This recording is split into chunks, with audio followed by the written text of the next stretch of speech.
பாருவுக்கு பயங்கரமா கண்ணில் அடிபட்டிருக்கு. ஸோ அதனால அவங்க கொஞ்சம் எமோஷனலா இப்போ பண்ணிக்கிட்டு இருக்காங்கன்னு நினைக்கிறேன். எது எப்படி இருந்தாலும் கண்ணில் அடிபட்டதுக்கு கண்டிப்பாக வந்துட்டு பாரு சாரி.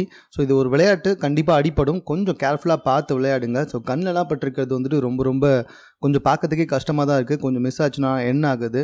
இது ஒரு சாதாரண கேம் தான். அதையும் தாண்டி பார்த்தீங்கன்னா இந்த கேமை தாண்டி நமக்கு வெளியே லைஃப் இருக்குது. ஸோ நமக்கு அதுக்கு ஹெல்த் ரொம்ப இம்பார்ட்டன்ட்.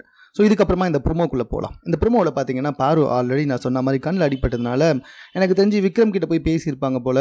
ஸோ விக்ரம் வந்துட்டு நடுநிலைமையாக இருக்கேன் அப்படின்னு ஏதாவது பேசியிருக்கணும். இதனால் கடுப்பான பார்வதி விக்ரம் கிட்ட பயங்கரமாக சண்டைக்கு போகிறாங்க. விக்ரமும் வந்துட்டு எத்தனை நாள் தான் பொறுமையாக இருப்பார்?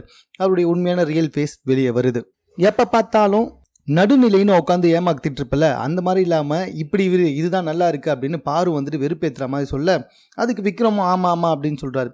ஒரு கட்டத்துக்கு மேலே போய் சிரிப்புன்ற பேரில் மற்றவங்கள வந்துட்டு சிரிச்சுக்கிட்டே எமோஷனலாக டேமேஜ் பண்ணுறவன் தான் நீ அப்படின்ற மாதிரி சொல்ல, உடனே வந்துட்டு விக்ரம் என்ன பண்ணிட்டாருன்னா, நீ சீரியஸாகவே மற்றவங்களோட எமோஷனலை டேமேஜ் பண்ணுவியே அப்படின்ற மாதிரி வந்துட்டு சொல்கிறாரு.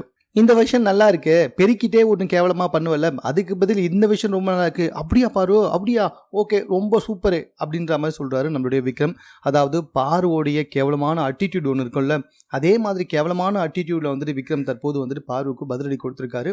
பட் விக்ரமுடைய இந்த விஷயம் எத்தனை பேருக்கு பிடிக்கும் அப்படின்றதான் எனக்கு தெரியல. வெயிட் பண்ணி பார்க்கலாம். மேலும் இது போன்ற செய்திகளை உடனுக்குடன் தெரிந்து கொள்வதற்கு சென்னை சேனலை சப்ஸ்கிரைப் பண்ணுங்கள். இது குறித்த உங்கள் கருத்துக்கள் எதுவாக இருந்தாலும் கமெண்ட்டில் நீங்கள் பதிவு செய்யலாம்.